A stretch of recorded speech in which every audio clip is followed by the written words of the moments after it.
O Evangelho de Jesus, a história de Jesus, ela é contada em 4 livros na Bíblia. São eles Mateus, Marcos, Lucas e João, onde nós estamos lendo. Esses livros eles não foram escritos exatamente na mesma época. Tiveram algumas diferenças de anos. E tiveram autores diferentes. Foram 4 autores: Mateus, Marcos, Lucas e João. E cada um deles tinha um objetivo diferente com o Evangelho, mas todos eles falavam de Jesus. Mas por causa dessas diferenças, acabou que teve uma diferença na forma como eles representavam Jesus. Por quê? Porque cada um deles representou Jesus, escreveu Jesus da forma como ele via, da forma como ele enxergava. Então nós não temos um evangelho só, mas nós temos 4 evangelhos falando da mesma pessoa, só que de 4 visões diferentes. E eu explico melhor para você. Mateus, ele escreve e descreve Jesus como rei. Você vai lembrar que na cruz, quando Jesus foi crucificado, escreveram em cima dele: "Este é Jesus, o Rei dos Judeus". Só que isso era uma ironia, era como se fosse a culpa de Jesus, como se fosse o motivo dele ser condenado.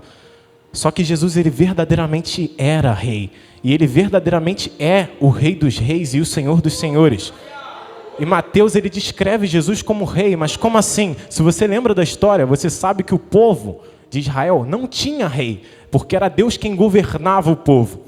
Só que em um dado momento eles olham para os outros povos e falam: nós também queremos um rei. E Deus dá Saul. Depois de Saul vem Davi. Depois de Davi vem Salomão. E depois de Salomão, Israel se divide entre as tribos do norte e as do sul. E a partir daí vieram muitos reis. Muitos reis.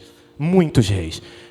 Alguns deles eram bons, mas em sua maioria eram reis maus, eram reis idólatras, eram reis que afastavam Israel de Deus.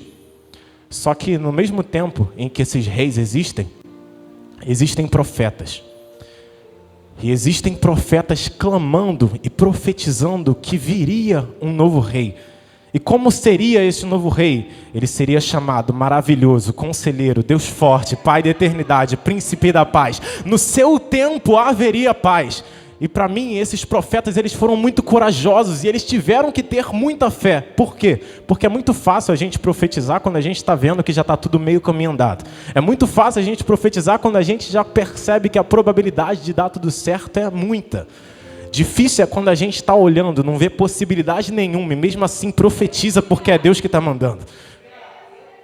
Repito para que você entenda, eles estão olhando para a situação e dizendo: o rei é idólatra, o rei é injusto, mas virá um justo, virá um príncipe da paz. Eles estão vendo a situação e não tem nada a ver com o que Deus está falando para eles profetizarem, mas eles profetizam mesmo assim. Por quê? Porque eles sabem que não importa como, não importa quando, se foi Deus quem prometeu, se foi Deus quem falou, eles abrem a boca e profetizam. Repito para que você entenda, não importa como, não importa quando, se foi Deus quem falou, eles abrem a boca e profetizam, porque tem certeza de que vai acontecer.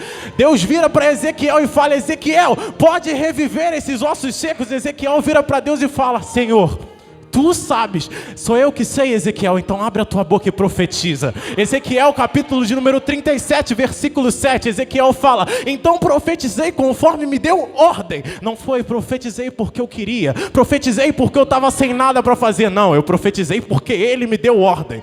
Aos meus olhos eu não estou vendo nada, mas é você que está ordenando, eu profetizo.